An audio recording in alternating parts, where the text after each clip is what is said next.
Apa yang terjadi di Sumatera saat ini adalah bukti kegagalan si Raja Juli sebagai Menteri Kehutanan.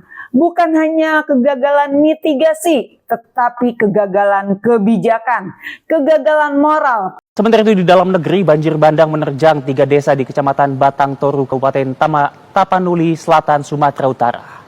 Saat ini dari informasi terkini Sumatera darurat bencana, ada beberapa lokasi, ada beberapa sebaran lokasi di mana bencana ini terjadi.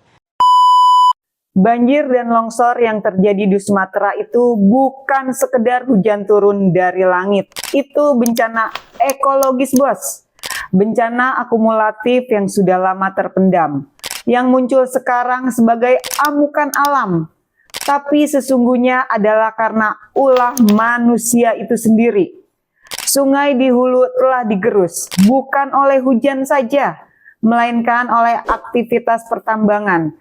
Banyak diantaranya ilegal atau setidaknya dilakukan tanpa menghormati kelestarian lingkungan.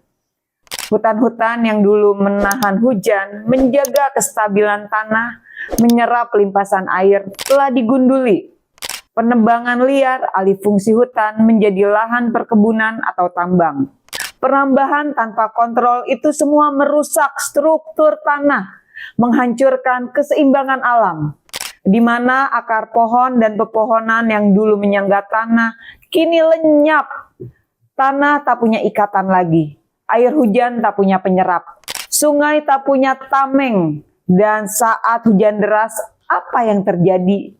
Yes, banjir bandang, longsor. Kelokan sungai berubah jadi arus maut yang menyeret rumah, sawah, dan kehidupan. Kita semua menyaksikan inilah dominos efek dari deforestasi. Tambang alih fungsi lahan tanpa rasa tanggung jawab. Dan sekarang gua mau bertanya keras kepada Presiden Prabowo. Bapak dulu bilang, deforestasi tidak berbahaya dan kelapa sawit sama saja dengan pohon hutan alam. Saya kira ke depan kita juga harus tambah tanam kelapa sawit, nggak usah takut. Apa itu katanya apa? Membahayakan apa itu deforestation, ya kan? Namanya kelapa sawit ya pohon. Kalau itu benar, lalu kenapa bencana ini bisa terjadi? Apakah ini bukan bukti bahwa pernyataan Anda salah besar, Pak? Memperlakukan hutan alam yang boleh ditebang, boleh diganti, jelas itu semua kejahatan terhadap lingkungan dan kemanusiaan, Pak. Di Sumatera sekarang banjir bandang, longsor, ribuan mengungsi. Rumah hancur, desa porak-poranda.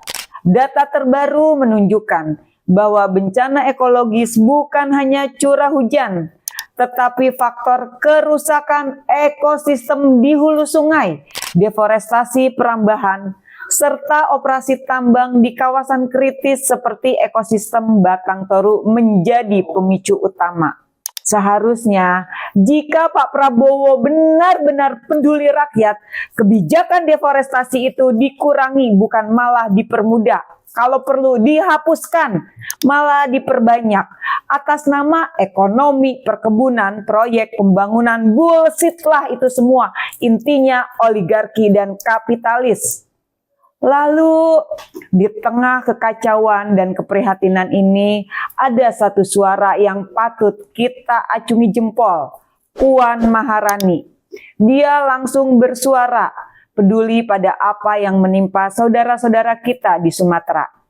Puan menyerukan agar pemerintah segera bertindak nyata, memastikan masyarakat terdampak mendapat bantuan, terutama mereka yang kini berada di tempat pengungsian dalam kondisi genting seperti ini. Kepedulian nyata seperti itu bukan sekedar simbol, tetapi penyelamatan bagi banyak orang. Ya, Puan Maharani yang terus-menerus dibombardir hoaks, hujatan, fitnah, makian, ternyata dialah yang masih pakai hati dan nurani. Luar biasa Mbak Puan. Ngomong-ngomong, yang lain pada kemana ya? Terutama Menteri Kehutanan Raja Juli Antoni. Woi Raja Juli, di mana lu? Mana suara kepedulian lu? Apa lu masih sibuk main domino? Ini tanggung jawab lu. Apa yang terjadi di Sumatera saat ini adalah bukti kegagalan si Raja Juli sebagai Menteri Kehutanan. Bukan hanya kegagalan mitigasi, tetapi kegagalan kebijakan, kegagalan moral. Paham lu sampai sini Raja Juli?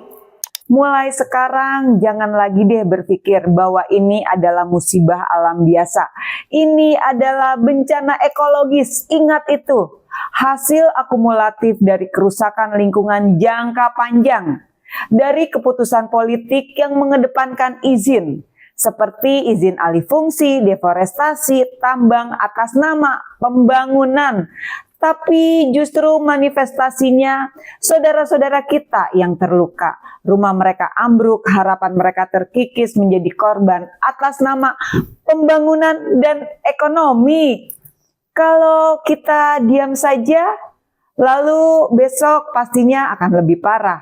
Bukan hanya di Sumatera, ini bisa menyebar kemana-mana. Longsor, hilangnya tanah subur, bencana air, erosi, kekeringan, gagal panen, semuanya saling terkait. Yuk, gue mengajak kawan-kawan, ayolah kita sama-sama bersuara, mendesak hentikan deforestasi, hentikan izin merusak hutan, hentikan eksploitasi lingkungan tanpa rasa tanggung jawab. Selamatkan hutan, selamatkan sungai, selamatkan rakyat, selamatkan bumi.